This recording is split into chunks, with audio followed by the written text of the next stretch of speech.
before the end of the buyback period last month. But there's been no hint that the authorities shared ARCO's concerns about Peter Storch's state of mind. He says there's another explanation for all the attention he's received.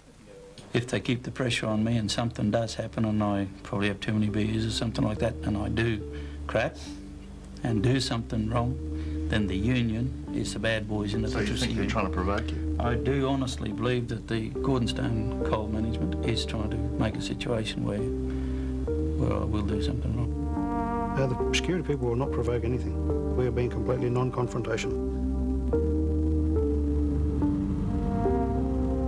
But it's hard to imagine anything more likely to cause a confrontation than the tactics employed by ARCO.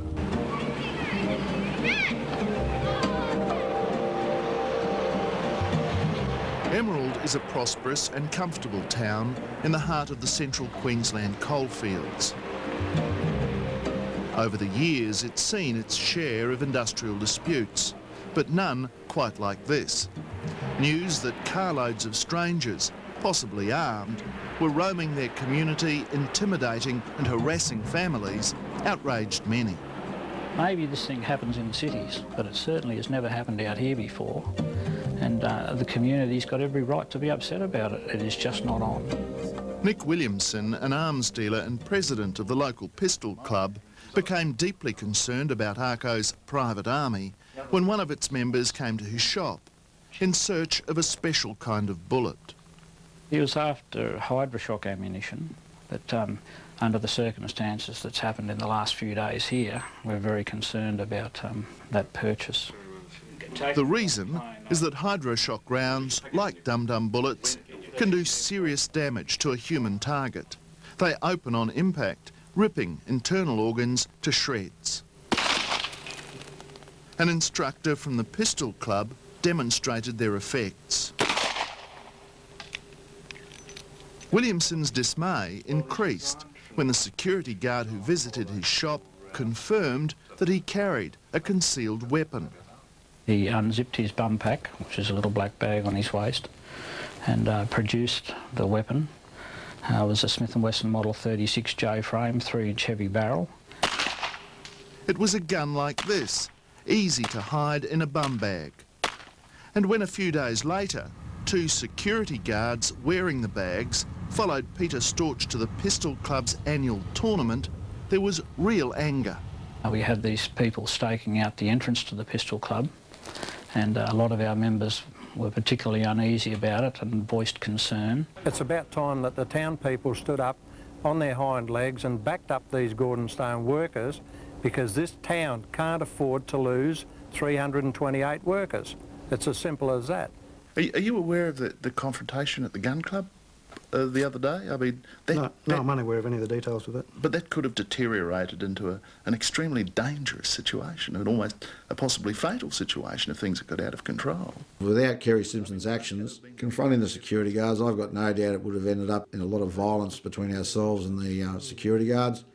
And it was only when Kerry, an external person, got involved that the police actually stepped in. Kerry paid the ultimate price. He was probably one of the unsung victims, because Kerry, at the end of the day, got ostracised by the business community in the town, and he ended up losing his business.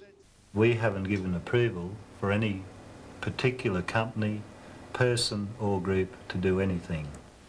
After the incident at the Pistol Club, the district's top cop arrived from Rockhampton and ordered all sides to back off. He made it clear to Sunday that he wasn't impressed by ARCO's security team. Well, I feel quite uncomfortable about it, to tell you the truth, and that's why I'm here in Emerald. There is grave danger of this spilling over and become something of a very violent nature. I'm just talking as a community member. If someone put close surveillance on me for a period of time, I would get very, very sick of it. That's just as a citizen.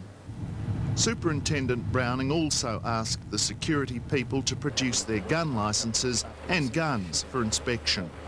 He believes most of them do possess concealed weapons, but are entitled to.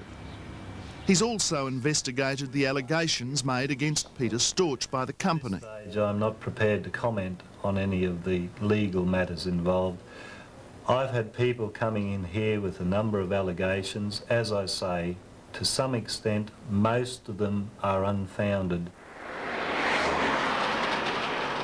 The arrival of Superintendent Browning and the presence of our cameras has forced an uneasy truce on the streets of Emerald. But the miners in the town still face major problems. ARCO has told most of the 312 workers who've been sacked that they'll be evicted from company homes at the end of the month. They understood when they signed that accommodation agreement that should their employment be terminated at any time, then they agreed to exit the house after 28 days. You've been here for a while, you're expected to be here for a lot longer, and then suddenly you get a month's notice and you think, well, what do we do in a month? You know, I'm working, where do you go?